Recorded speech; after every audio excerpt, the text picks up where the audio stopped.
पोटदुखी म्हटलं तर कॉमन, पण साध्या पोटदुखीपासून गंभीर प्रकारच्या पोटदुखीपर्यंत असंख्य प्रकार आहेत. ह्यातीलच एक पित्ताशयातील खड्यांमुळे होणारी पोटदुखी.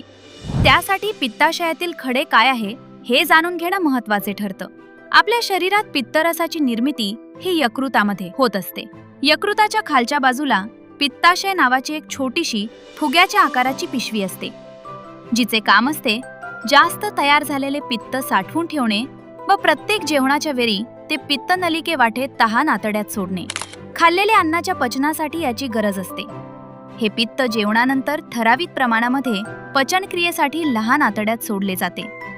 आहारात तेलकट पदार्थाचे प्रमाण जास्त झाले किंवा फायबर पदार्थाचे प्रमाण कमी झालं तर पित्तरसाची घनता वाढते व पित्ताशयात छोटे छोटे खडे तयार होतात. हे खडे मटारच्या दाण्यांपासून गोल्फ बॉलच्या आकाराचे असू शकतात. सुरुवातीची लक्षणे ॲसिडिटीच्या त्रासासारखीच असतात. प्रचंड वेदना होणे हे त्याचे सुरुवातीचे लक्षण आहे. या वेदना पित्ताशयाच्या जागी म्हणजेच पोटाच्या वरच्या उजव्या बाजूला जाणवतात. होणाऱ्या वेदना या काही वेळेस एवढ्या जास्त असतात की हृदयविकाराच्या वेदना तर नाहीत ना असा आभास होतो.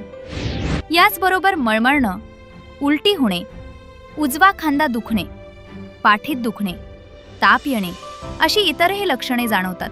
जेव्हा या खड्यांमुळे पित्ताशयाचे तोड बंद होते तेव्हा पित्ताशयाला सूज येते. असे झाल्यास ताप येणे व वेदना ही लक्षणे दिसू शकतात. यामध्ये तात्काळ उपचारांची गरज असते. वेळीच उपचार न घेतल्यास जीवाला धोका संभवू शकतो. काही वेळेस पित्ताशयातील खडा अडकून राहिला तर पित्तरस आतड्यात नेणारा मार्ग अरुंद होतो. हे पित्तरस लिव्हरमध्ये साचून कावीळसारखी लक्षणे दिसू शकतात. याला अवरोधक कावीळ असे म्हणतात.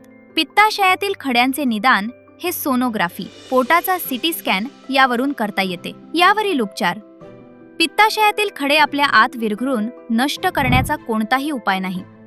काही औषधे आहेत पण ती बरीच वर्ष घ्यावी लागतात. यावरील उपाय म्हणजे शस्त्रक्रियेद्वारे पित्ताशय काढले जाते. पित्तनलिकेच्या तोंडावर किंवा नलिकेमध्ये अडकलेले पित्ताचे खडे दुर्बिणीद्वारे अथवा साध्या शस्त्रक्रियेद्वारे काढता येतात. दुर्बिणीद्वारे काढल्यास हॉस्पिटल स्टे कमी होतो. तसेच लवकर बरा होऊन पुन्हा कामावर लवकर जाऊ शकतो. आजकाल दोन्ही प्रकारच्या शस्त्रक्रियांचा खर्च जवळपास सारखाच होतो. हा त्रास आपल्याला होऊ नये म्हणून जेवणातील तूप, तेल, पनीर, खोबरे व शेंगदाणे ह्याचे प्रमाण योग्य असावे. तळलेले पदार्थ, फास्ट फूड वरचेवर खाऊ नये. आहारात कोशिंबीर, सॅलड व फळांचा वापर नियमितपणे असावा. नियमित व्यायाम व चालणे ह्याचाही खूप फायदा होतो. त्यामुळे अशा प्रकारच्या कोणत्याही समस्या किंवा लक्षणे आढळल्यास त्वरित चिरायू हॉस्पिटलमधील अनुभवी पोटविकार तज्ज्ञांचा सल्ला घ्या.